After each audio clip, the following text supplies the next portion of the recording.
अस्सलाम वालेकुम दोस्तों, आज हम आपको शैतान और एक नमाजी शख्स की अजीब वाक़या के बारे में बताने वाले हैं कि कैसे शैतान एक नमाजी शख्स को मदद करता है और मस्जिद तक चलने के लिए इशारा देता है। तो इस वाक़े को जानने के लिए पूरे वीडियो को अंत तक ज़रूर देखिएगा और हमारे चैनल को सब्सक्राइब करके ऑल नोटिफिकेशंस क्लिक कीजिएगा। मौलाना रूमी रहमतुल्लाह अलैह फरमाते हैं कि एक मर्तबा एक शख्स मस्जिद में नमाज अदा करने के लिए रात के वक्त घर से निकला। वो शख्स मस्जिद के जानिब चल रहे थे। कुछ दूर ही चला था कि अंधेरे की वजह से ठोकर लगी और वो कीचड़ में गिर गया।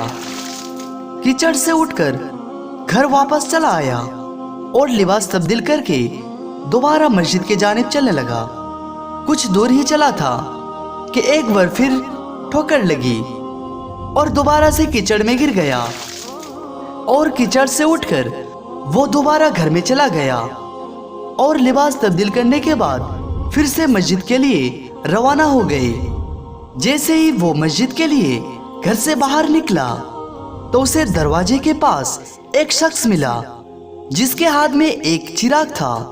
चिराग वाला शख्स उस नमाजी शख्स के आगे आगे मस्जिद की तरफ चलने लगा। इस वक्त उस नमाजी को चिराग की रोशनी की वजह से मस्जिद पहुंचने में कोई दुश्वारी का सामना नहीं करना पड़ा। वो सही सलामत मस्जिद में पहुंच गए। मस्जिद पहुंचकर वो चिराग वाला शख्स रुक गया। नमाजी उसे छोड़कर मस्जिद में दाखिल हो गया और नमाज अदा करने लगी। नमाज से फारिग होने के बाद वो मस्जिद से बाहर आया। चिराग वाला शख्स उस नमाजी के लिए इंतजार कर रहा था ताकि उस नमाजी को चिराग की रोशनी से सही सलामत घर तक छोड़ आए। वो चिराग वाला अजनबी उस नमाजी शख्स को घर तक ले आया। तब उस नमाजी शख्स ने पूछा, आप कौन हैं? तो वो अजनबी ने बोला कि सच पूछो तो मैं इब्लिस हूँ। नमाजी ये सुनकर हैरान हो गए। फिर उसने पूछा, तुझे तो मेरी नमाज रह जाने पर खुश होना चाहिए था, फिर तू चिराग की रोशनी में मुझे मस्जिद तक क्यों लाया? इब्लिस ने जवाब दिया कि जब तुझे पहली बार ठोकर लगी और तू गिर गया तो अल्लाह ताला ने तेरी उम्र भर के गुनाह माफ फरमा दिए। जब तुझे दूसरी बार ठोकर लगी तो तेरे सारे खानदान को अल्लाह ताला ने बख्श दिया। इसलिए मुझे फिक्र हुआ कि अगर अब तू ठोकर खाकर गिरा तो कहीं अल्लाह ताला सारे गांव की मगफिरत ना कर दे। इसलिए मैं चिराग लेकर आया कि तू बगैर गिरे मस्जिद तक सही सलामत पहुंच जाए। उस शख्स ने ये सुनकर अल्लाह ताला का शुक्र अदा किया।